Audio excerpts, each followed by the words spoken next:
Capítulo número 25. En la verja de la New Wave Microtechnology, sobre las montañas de la parte norte de Moonlight Cove, el guardián, que vestía un impermeable negro con la insignia de la firma sobre el pecho, echó un vistazo al coche patrulla. Al reconocer a Loman le hizo pasar. Le conocía antes de que se convirtieran en nueva gente. El poder, prestigio y opulencia de la New Wave no se ocultaba en un modesto edificio. El lugar había sido diseñado por un afamado arquitecto que se inclinaba por las esquinas redondeadas, los ángulos suaves y la interesante yuxtaposición de paredes curvadas, algunas cóncavas, otras convexas. Los dos grandes edificios de 3 plantas, cada uno construido 4 años después del anterior, tenían la fachada de piedra de color marrón, ventanas a tono y armonizaban bien con el paisaje. De los 1.400 empleados, casi 1 millar vivía en Moonlight Cove. El resto residía en pequeñas comunidades de otras partes del condado.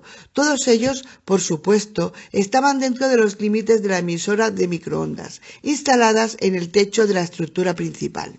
Mientras seguía el camino que rodeaba los edificios hacia la zona de aparcamiento situada en la parte posterior, Loman pensaba: es indudable que Shadrach es nuestro reverendo Jim Jones.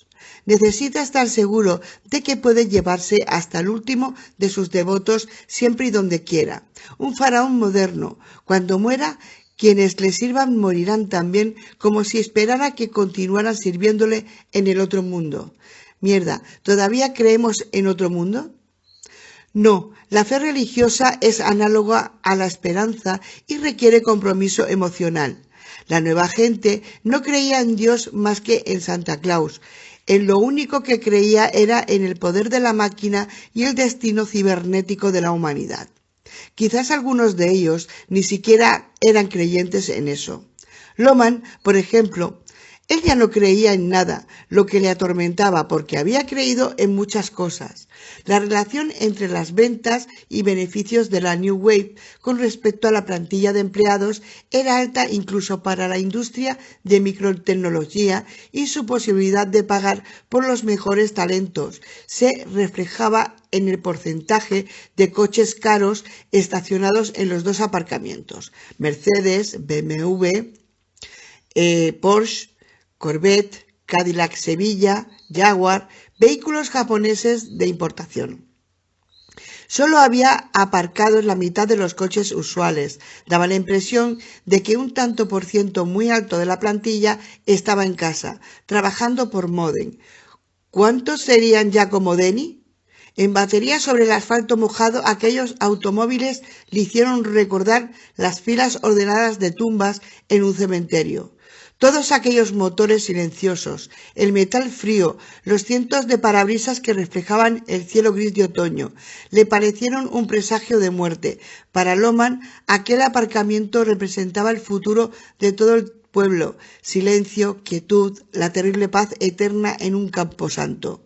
Si las autoridades llegaban a enterarse de lo que ocurría en Moonlight Cove, o resultaba por toda la nueva gente, era regresiva, o peor, y el proyecto Munhau era un desastre. La solución no consistiría en refrescos envenenados como en el caso del reverendo Jones en Johnston, sino en órdenes letales emitidas por microondas, recibidas por ordenadores de microesferas instalados en el interior de la nueva gente, traducidas al instante al programa adecuado y ejecutadas. Miles de corazones se tendrían al unísono. La nueva gente moriría en masa y Moonlight Cove se convertiría en un instante en un cementerio de sepulcros.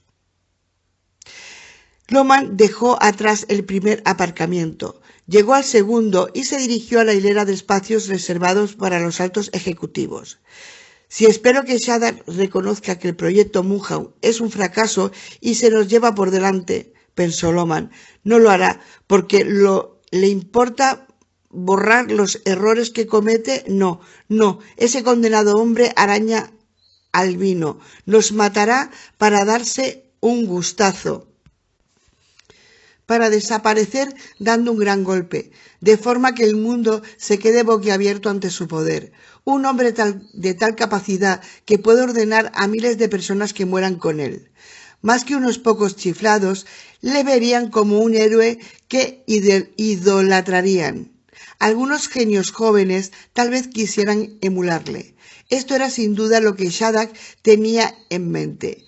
En el mejor de los casos, si Munchausen resultaba un éxito y toda la humanidad era convertida, Shattuck sería el amo de aquel mundo. En el peor, si todo salía mal y tenía que suicidarse para evitar caer en manos de la ley, se transformaría en una figura mítica de inspiración macabra, cuya funesta leyenda fomentaría legiones de locos y megalómanos, un Hitler de la era del silicio. Loman aparcó al final de la hilera de coches. Se secó la cara grasienta, le temblaban las manos. Le acuciaban las ganas de abandonar aquella responsabilidad y buscar la existencia libre de presiones de los regresivos. Pero resistió. Si mataba primero a Shattuck antes de que tuviera ocasión de suicidarse, la leyenda se empeñaría. Loman moriría en segundos después de que Shattuck, igual que toda la nueva gente, pero al menos quedaría incorporado a la historia el hecho de que aquel Jim Jones de la alta tecnología había perecido a manos de una de las criaturas que había fabricado. Quedaría demostrado que su poder no era infinito. Se le clasificaría como inteligente, pero no lo suficiente. Un dios fracasado, compartiendo tanto la fama como el destino del Moró de H. G. Wells, y su trabajo sería visto más ampliamente como una locura. Giró a la derecha, pasó por delante de los coches de los ejecutivos y le desilusionó ver que ni el Mercedes de Shattuck ni su furgoneta gris estaban en el lugar reservado para ellos, aunque era posible que lo hubiera traído a alguien o hubiera aparcado en otro sitio. Dejó el coche patrulla en el aparcamiento de Shattuck. Llevaba el revólver dentro de la pistolera. Lo había comprobado 2 veces para asegurarse de que estuviera cargado hasta el último cartucho. Lo revisó de nuevo. Entre la casa de Shattuck y la New Wave, Loman había hecho un alto en el camino para escribir una nota que dejaría en el cadáver de Shattuck y en la que explicaría con toda claridad que él había matado a su creador. Como las autoridades llegaran a Moonlight Cove, encontrarían la nota. Ejecutaría a Shattuck, pero no porque le guiara una causa noble. Tal autosacrificio altruista requería un profundo sentimiento que ya no poseía. Le mataría porque le horrorizaba que Shattuck supiera lo ocurrido con Denny, o descubriera a otro como Denny y encontrara la forma de obligarles a todos a una unión atroz con las máquinas. Ojos plateados derretidos, la boca jadeante que rezumaba babas, las ondas estallando en la frente del chico y buscando el calor vaginal del ordenador. Aquellas imágenes escalofriantes y otras pasaban por la mente de Loman como si fuera un circuito cerrado. Mataría a Shattuck para salvarse de verse convertido en lo que Denny había sido y la destrucción de la leyenda de Thomas Shattuck. Sería un beneficioso efecto secundario. Volvió a colocar el revólver en la pistolera y salió del coche. Corrió bajo la lluvia hasta la entrada principal. Empujó la doble puerta de cristal y entró en el vestíbulo pavimentado de mármol. Giró a la derecha, al otro lado de los ascensores, y se acercó a la mesa de recepción. En cuanto a lujo, el lugar podía rivalizar con el edificio más ostentoso de Silicon Valley, más al sur. Molduras de mármol, rebordes de acero inoxidable, hermosos apliques de cristal en las paredes y arañas de diseño modernista en el techo. Eran muestras de éxito de la New Wave. La recepcionista era Dora Hawkins. La conocía desde siempre. Era un año mayor que él y durante el bachillerato había salido un par de veces con su hermana. Levantó la vista cuando él se acercó, pero no dijo nada. ¿Shattuck?, preguntó él. No está. ¿Seguro? Sí. ¿Cuándo le esperan? Su secretaria lo sabrá. Voy a subir. Bien. Mientras entraba en el ascensor y pulsaba el 3, Loman reflexionó sobre los comentarios que Dora y él habrían intercambiado antes de haber experimentado el cambio. Habrían bromeado, habrían intercambiado noticias sobre las familias respectivas y se habrían lamentado del tiempo. Ahora no. La charla sobre banalidades era un placer del mundo anterior. Una vez convertidos, no les servía de nada. De hecho, aunque creía saber que el intercambio de comentarios había formado parte de la vida civilizada, Loman apenas recordaba por qué lo habían encontrado útil, qué clase de placer le proporcionaba. La antesala del despacho de Shattuck estaba en el ala norte del tercer piso. La primera habitación era recepción, alfombrada con diseños de Edward Fields, amueblada con impresionantes sofás en cuero Roche Beaubois y mesas de acero con superficie de grueso cristal. El único cuadro era un Jasper Johns, auténtico. ¿Qué ocurrirá con los artistas en el Nuevo Mundo?, pensó Loman. Sabía la respuesta. No existirían. El arte consistía en sensaciones expresadas con pintura desde un lienzo, en palabras en una página, en música en un auditorio. No habría arte en el mundo del futuro. Y, si lo había, estaría basado en el miedo. Los escritores utilizarían palabras que serían sinónimos de tinieblas. Los músicos escribirían marchas fúnebres. El pigmento más utilizado por los pintores sería el negro. Vicky Lanardo, la secretaria de Shattuck, estaba sentada detrás de un escritorio. «No está», dijo. A sus espaldas, la puerta del enorme despacho de Shattuck estaba abierta. No había ninguna luz encendida, solo la iluminada la luz débil del día tormentoso. «¿Cuándo regresará?», preguntó Loman. «No lo sé». «¿Tiene alguna cita?». «No». «¿Sabe dónde está?». «No». Loman salió, recorrió los semidesiertos pasadizos, despachos, laboratorios y salas de diseño, esperando encontrar a Shattuck. Al cabo de un rato, llegó a la conclusión de que Shattuck no estaba en el edificio. Era evidente que estaba escondido para la conversión total de Moonlight Cove, a medianoche. «Se esconde de mí», pensó Loman, «por lo que le dije anoche en casa de Pacer. Me tiene miedo y se oculta en alguna parte». Loman salió del edificio, volvió al coche patrulla y se dispuso a localizar a su creador. Capítulo número 26. En el aseo contiguo a la cocina, desnudo de cintura para arriba, Sam estaba sentado encima de la tapa del retrete y Tessa procedía a brindarle los servicios de enfermera, como había hecho poco antes con Chrissy. Pero las heridas de Sam eran más graves. En una circunferencia del tamaño de una moneda sobre el ojo derecho, la piel estaba quemada y en el centro había desaparecido, dejando al descubierto un fragmento de hueso de un par de milímetros. Contener la hemorragia de aquellos diminutos capilares requirió unos minutos de presión contigua, seguida por la aplicación de yodo, una generosa capa de pomada y un apretado vendaje. Pero, incluso después de estos esfuerzos, la gasa quedó manchada de rojo. Mientras Tessa le atendía, Sam le explicó lo ocurrido. «De modo que, si no la alcanzo en la cabeza, justo en aquel momento, si me hubiera demorado un minuto, esa cosa, la sonda o lo que fuera, me hubiera perforado la cabeza para sumergirse en mi cerebro y me hubiera conectado a ella, al igual que ella estaba conectada al ordenador». Chrissy ya había abandonado la Clamide y volvía a llevar los tejanos y la blusa. Escuchaba el relato sobrecogida, pero no quería perdérselo. Harry había acercado la silla hasta la puerta. Moose estaba sentado a los pies de Sam y no a los de su amo. Daba la impresión de que el perro comprendía que el visitante necesitaba más consuelo que Harry. Sam estaba más frío al tacto del que podía atribuirse a la lluvia. Temblaba y de vez en cuando le castañeaban los dientes. Conforme Sam iba hablando, Tessa se iba quedando tan helada como él. La muñeca estaba cortada en ambos lados, donde Coltrane le había sujetado con dedos férreos. Las arterias no estaban cortadas y las heridas no precisaban sutura.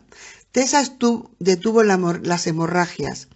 Las contusiones, que apenas empezaban a aparecer y no se harían patentes hasta dentro de unas horas, serían peores que los cortes.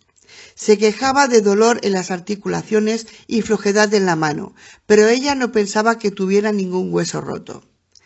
Y como si hubieran sido dotados de alguna forma de la capacidad de controlar su aspecto físico, prosiguió Sam atribulado, de hacerse cualquier cosa que quisiera la mente sobre la materia, según explicó Chrissy al hablarnos del cura, ese que empezó a transformarse en la criatura de la película. La niña sintió. Lo que quiero decir es que cambiaron delante de mis ojos, desarrollaron esas sondas, trataron de matarme. Sin embargo, con aquel increíble control sobre sus cuerpos de su materia física, todo lo que querían ser era algo salido en una pesadilla. La herida del abdomen era de menor importancia, al igual que en la frente en un círculo. La piel había desaparecido y aunque el golpe de la sonda allí parecía destinado más a quemar que a abrirse paso hacia el interior, la carne estaba chamuscada y la herida casi cauterizada.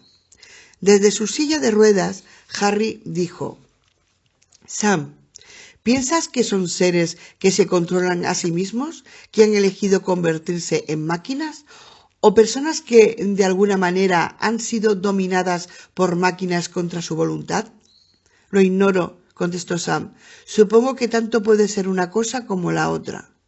«Pero, ¿cómo han podido apoderarse de ellos? ¿Cómo puede conseguirse tal cambio en el cuerpo humano? ¿Y qué tiene que ver lo ocurrido de los Coltrane con los monstruos?» «Que me cuelguen si lo sé», respondió Sam. «Todo tiene que estar relacionado con la New Wave, y nadie de nosotros sabe mucho acerca de los límites hasta que los llega a ese tipo de tecnología. Ni siquiera disponemos de los conocimientos básicos necesarios para especular de forma inteligente. Es para nosotros igual que los juegos de magia, algo sobrenatural. La única forma de que podamos comprender lo que ha ocurrido consiste en conseguir ayuda del exterior. Poner en cuarentena a Moonlight Cove, investigar los archivos y los laboratorios de la New Wave y reconstruir los hechos del mismo modo que los expertos en incendios reconstruyen el origen del fuego a partir de lo que se encuentran en las cenizas». «¿Cenizas?», preguntó Tessa cuando Sam se levantó y ella le ayudó a ponerse la camisa. Este comentario sobre el fuego y las cenizas, junto a otras que has dicho, da la impresión de que pienses que Moonlight Cove se encamina hacia una explosión o algo parecido. «Así es», contestó él. Primero intentó abrocharse la camisa él mismo, con una sola mano, pero luego permitió que Tessa lo hiciera. Ella había observado que seguía helado y los escalofríos no habían disminuido. Todos esos asesinatos que han tenido que encubrir las criaturas que rondan la noche, existe la sensación de que el colapso ha empezado, de que lo que intentaban hacer aquí no ha resultado como esperaban y de que el derrumbamiento se acelera. Respiraba demasiado deprisa, sin descansar. Hizo una pausa y inspiró profundamente. «Lo que he visto en casa de los Coltrane no parecía planeado por nadie. Nada que alguien quisiera hacer a las personas, ni que ellas mismas quisieran.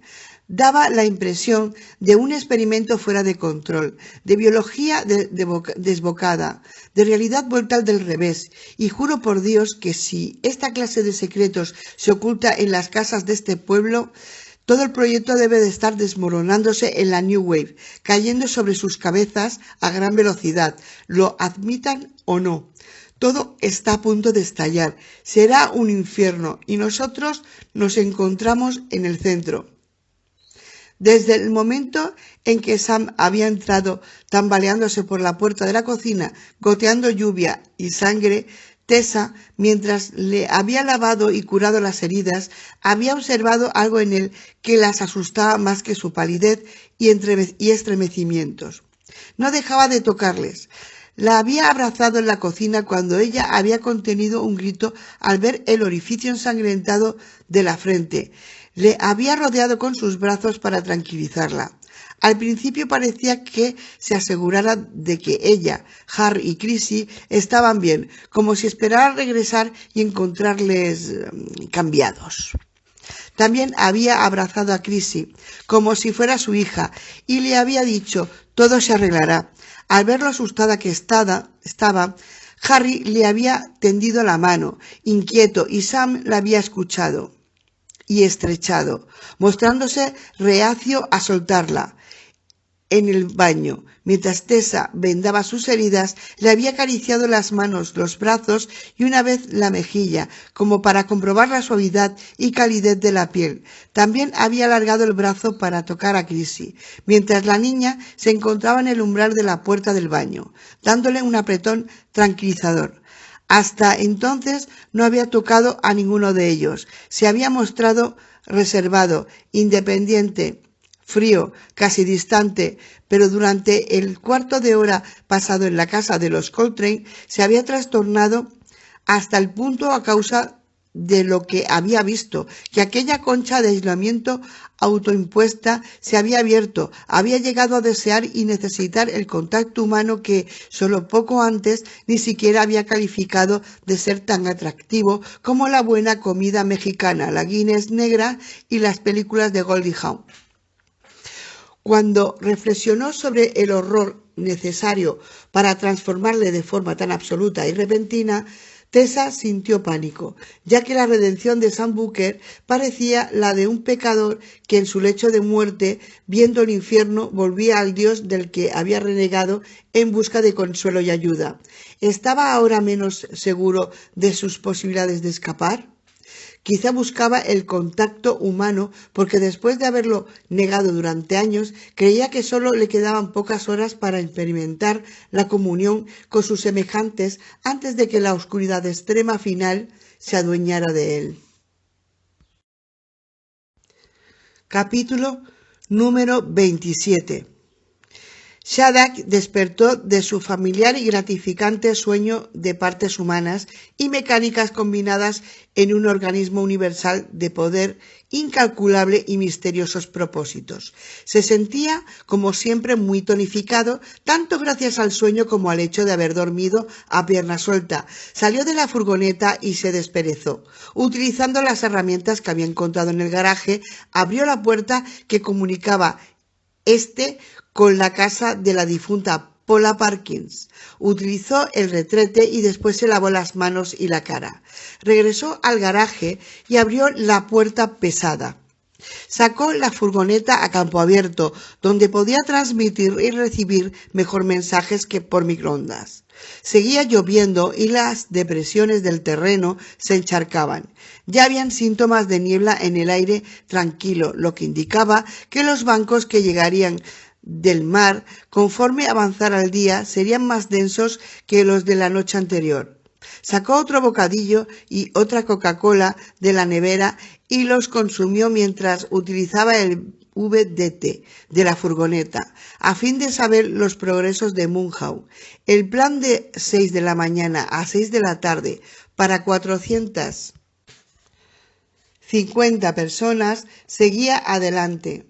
A las 12:50, a poco más o menos de 7 horas del programa de 12 horas, ya se había inyectado microesferas de plena visión a 309 personas. Los equipos de conversión iban por delante del horario previsto. Comprobó los progresos en la búsqueda de Samuel Booker y la mujer Luckland. No habían sido encontrados. También faltaba la niña de los Foster. Tampoco le importó. Lo más probable era que se hubiera encontrado con algo mortal durante la noche. Algunas veces los regresivos podían ser de utilidad. Quizá Booker y la tal Tessa Luckland habían sido víctimas de aquellos degenerados. Sería irónico que los regresivos, el único fallo del proyecto, hubieran preservado el secreto de Munhau. A través del VDT trató de ponerse en contacto con Tucker en la New Wave y luego en casa, pero el hombre no lo encontró. ¿Estaría Watkins en lo cierto? ¿Sería Tucker un regresivo y, al igual que Pacer, incapaz de recuperar la forma humana? ¿Estaría en los bosques atrapado en estado alterado? Apagó el ordenador y suspiró. A medianoche, cuando todos estuvieran convertidos, habrían concluido la primera fase del Munhau. No del todo. Había algunos probablemente y problemas que requerían solución. Capítulo número 28. En la bodega de la colonia Ícaro, 3 cuerpos se habían convertido en uno. El ser resultante carecía de rigidez, de huesos y de formas. Era una masa de tejido latente que vivía a pesar de la falta de cerebro, corazón, circulación sanguínea y demás órganos. Era una gelatina espesa de proteínas, sin cerebro, pero consciente, sin ojos, pero que veía, sin oídos, pero que escuchaba, sin tripas, pero hambrienta. Las aglomeraciones de microesferas de silicio se habían disuelto dentro de la masa. Aquel ordenador interior ya no podía funcionar en la carne alterada de forma radical y a su vez el animal ya no empleaba la asistencia biológica de las microesferas. Ahora ya no estaba conectada al Sol, el superordenador de la New Wave. Sin el emisor de microondas enviaba una orden de muerte, no la recibiría y a continuación seguiría viviendo. Se había convertido en el amo de su fisiología, reduciéndose a la simple esencia de la existencia física. Las 3 mentes eran una sola. La conciencia que habitaba en aquella oscuridad era tan amorfa y gelatinosa como el cuerpo que la albergaba. Había renunciado a la memoria porque los recuerdos eran de hechos y relaciones que producían consecuencias y éstas, buenas o malas, implicaban responsabilidad de los actos. El abandono de la responsabilidad había conducido a la criatura a volver atrás hasta los inicios. El dolor era otra razón para rechazar la memoria, la pena de recordar lo que se había perdido. En consecuencia, había renunciado a la capacidad de pensar en el futuro, de hacer planes, de soñar. Ahora no tenía un pasado del que fuera consciente y el concepto de futuro estaba más allá de su comprensión. Vivía solo el momento, sin pensar, sin sentir, vegetando. Tenía una necesidad: sobrevivir. Y para sobrevivir precisaba una única cosa: alimentarse. Capítulo número 29. Los platos del desayuno habían sido retirados de la mesa mientras Sam se encontraba en casa de los Coltrane, peleando contra monstruos que al parecer eran en parte hombre, en parte ordenador y en parte zombies, y tal vez, por lo que sabían, también sirvieran como tostadora. Ahora volvían a estar reunidos en torno a la mesa de la cocina y Chrissy les escuchaba planear los próximos movimientos. Moose estaba sentado a los pies de Chrissy, mirándola con los ojos conmovedores. Ella no podía evitar proporcionarle todas las caricias que quisiera. El gran problema de nuestra época, decía Sam, estriba en el hecho de contener la aceleración del progreso tecnológico en cómo utilizarlo para mejorar la calidad de vida sin ser arrollados por él. ¿Podemos emplear el ordenador para replantearnos el mundo, modificar nuestras vidas, sin que un día seamos esclavos de la máquina? Miró a Tessa y añadió: «No es una pregunta estúpida». «No he dicho que lo sea», replicó Tessa. «Algunas veces depositamos una fe ciega en las máquinas. Tendemos a creer que el ordenador como si fuera el Evangelio». «A olvidarnos del viejo proverbio», intervino Harry, que dice: «Todo lo que entra, sale». «Exacto», asintió Tessa. «En ocasiones, cuando obtenemos datos u operaciones de los ordenadores, los tratamos como si fueran infalibles, lo cual es peligroso, pues el uso de un programa puede ser pesado, creado y utilizado por un loco, quizá no con tanta facilidad como por un genio beneficioso, pero con la misma eficacia. Las personas solemos inclinarnos a querer depender de las máquinas, dijo Sam. Sí, afirmó Harry, es nuestra condenada necesidad de delegar responsabilidades siempre que es posible.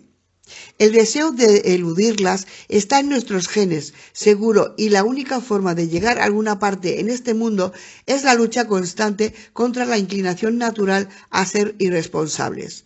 Algunas veces me he preguntado si no sería eso lo que recibimos del diablo cuando Eva escuchó a la serpiente y mordió la manzana. Esta aversión a las responsabilidades. La mayoría de los males radica en eso. Chrissy observó que el tema vitalizaba a Harry. Con su brazo útil y una pequeña ayuda de la pierna, se había levantado un poco de su silla de ruedas. La cara pálida había ganado color. Cerró la mano con firmeza y la miró como si guardara en ella algo valioso. Una idea que no dejaría escapar hasta estudiarla con profundidad. Los hombres roban, matan, mienten y engañan porque no se sienten responsables de los demás, prosiguió Harry. Los políticos ansían poder y quieren reconocimiento cuando su política resulta un éxito, pero rara vez asumen la responsabilidad cuando fracasan. El mundo está lleno de personas que quieren decirte cómo debes vivir tu vida, cómo alcanzar el cielo en la tierra, pero cuando sus ideas se demuestran incompletas, cuando terminan en un Dachau, el Gulag o en los asesinatos en masa que siguieron a nuestra salida del sudeste asiático, se dan la vuelta, cierran los ojos y aparentan no tener nada que ver con la masacre. Se encogió de hombros y Chrissy hizo lo mismo, aunque no estaba muy segura de haber comprendido lo que decía. Dios mío, prosiguió, ¿cuántas veces habré pensado en ello? Miles, a causa de la guerra. ¿Se refiere a Vietnam?, preguntó Tessa. Harry asintió. Seguía mirando su mano cerrada. En la guerra, para sobrevivir, tienes que ser responsable cada minuto de cada día.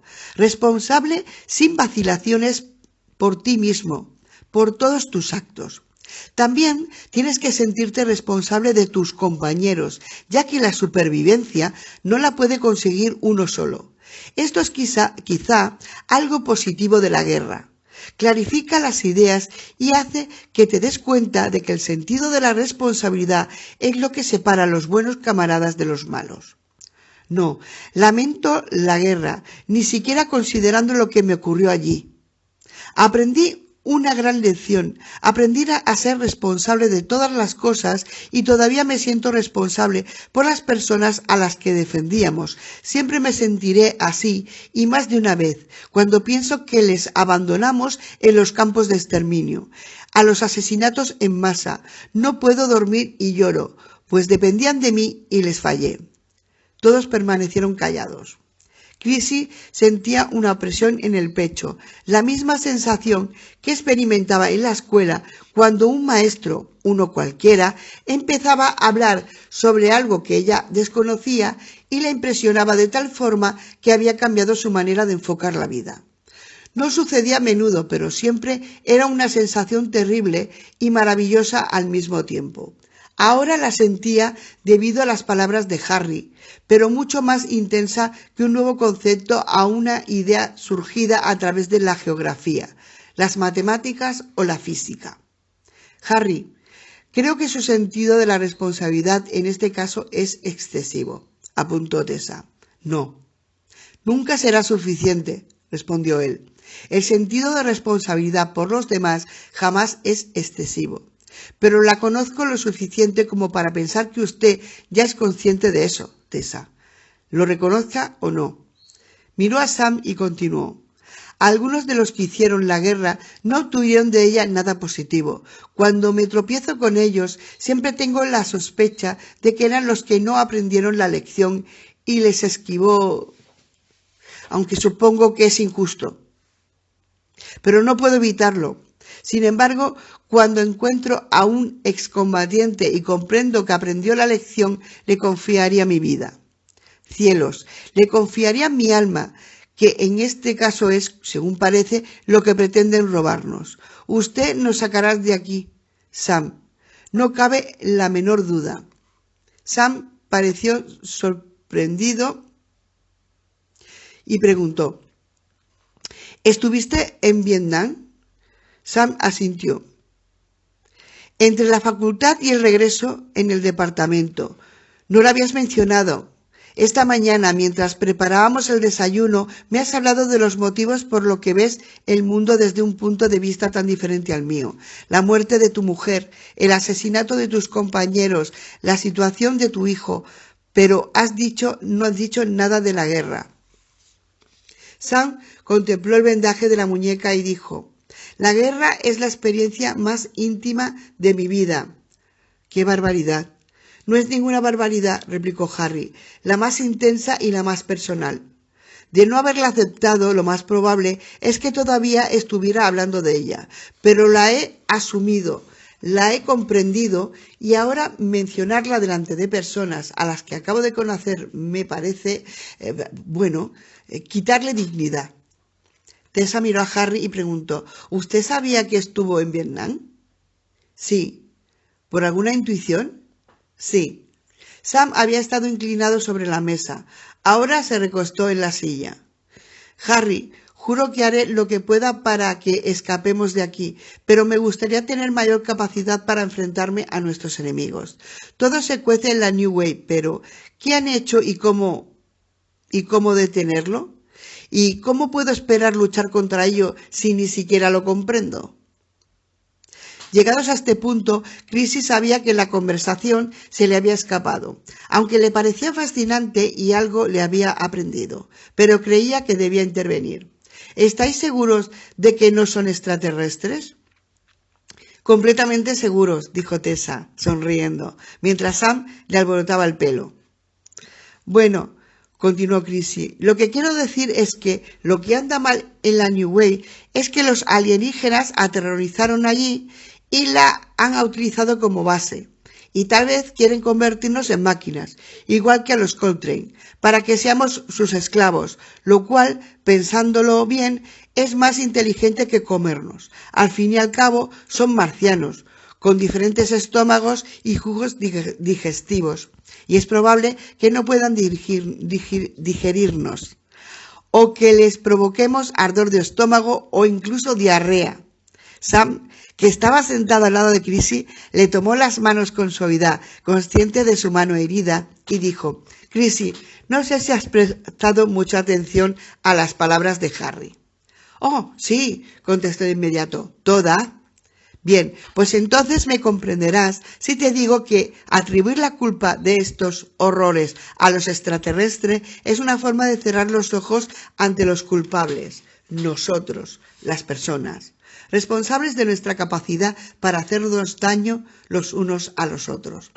Es difícil creer que alguien, incluso loco, quisiera hacer a los Coltrane como eran, pero es evidente que alguien lo quería. Si intentamos culpar a los seres del espacio, o al diablo, o a Dios, o a lo que sea, no seremos capaces de estudiar la situación con claridad ni de salvarnos. ¿Lo entiendes? Más o menos. Sam le sonrió. Tenía una hermosa sonrisa, aunque no la exhibía mucho. Creo que entiendes más que menos. Más que menos, sí. Seguro que sería mejor que fueran de otro mundo, ya que solo tendríamos que encontrar su nido, madriguera o lo que sea, quemarlos y destruir la nave espacial. Si no son extraterrestres, si son personas como nosotros quienes han hecho todo eso, quizá no sea tan fácil acabar con ellos.